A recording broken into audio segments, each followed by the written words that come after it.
And in the Middle East, as voting in the presidential election came to an end, Secretary of State Antony Blinken announced new sanctions targeting Iran in response to its ongoing nuclear activities.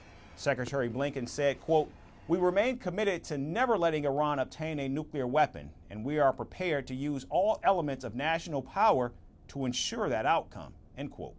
The sanctions have been imposed on 3 shipping companies based in the United Arab Emirates for allegedly transporting Iranian oil along with 11 associated vessels.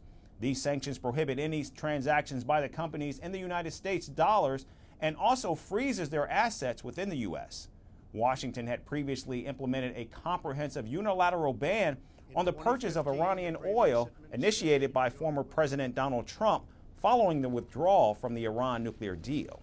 However, last month, the UN nuclear watchdog cautioned that Iran's nuclear capacities have been expanding. The Director General of the International Atomic Energy Agency reports that Iran's total stockpiles of enriched uranium now stand at more than 30 times the JCPOA limit.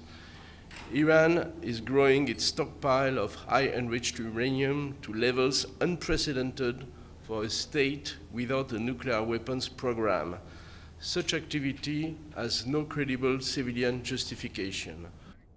Meanwhile, Iranians cast their ballots in a snap election to replace the late President Ebrahim Raisi, who was killed in a helicopter crash on the 19th of May.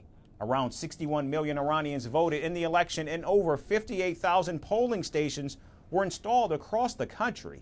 Iran's supreme leader also cast his vote in Tehran and urged the public to turn out in big numbers. People's turnout with enthusiasm and higher number of voters, this is a definite need for the Islamic Republic. Public apathy has become pervasive in the Islamic Republic after years of economic woes, mass protests, and political tensions. My hope is to improve the economic situation, lower the inflation rate, and control exchange rate fluctuations.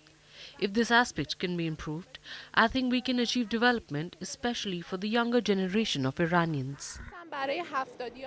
Now, the results of the presidential election will be declared 48 hours after the last ballot is counted, and it remains to be seen whether Iranians will pick a reformist leader or another hardliner president like the late Raisi.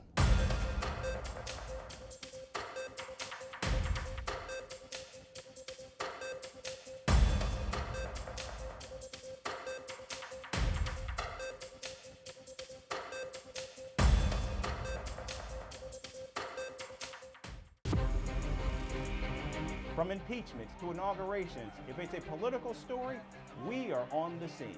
The race for the White House is heating up. We're beating Biden. How dare he say that? If it's breaking news, we're live with the latest coverage. From the White House, the State Department, and Capitol Hill, we know the issues, but above all, we know the players to bring you the latest in-depth analysis on all the key stories that we're covering.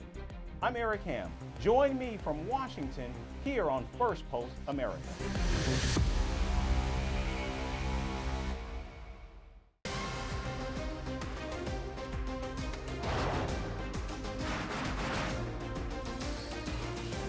On the show today, the T20 World Cup bandwagon has moved across to the West Indies. What do you expect from this?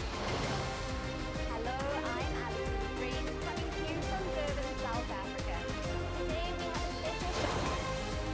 Start with a report on India's shifting nuclear posture. The first time since India officially became a nuclear power. Hello and welcome to Firstpost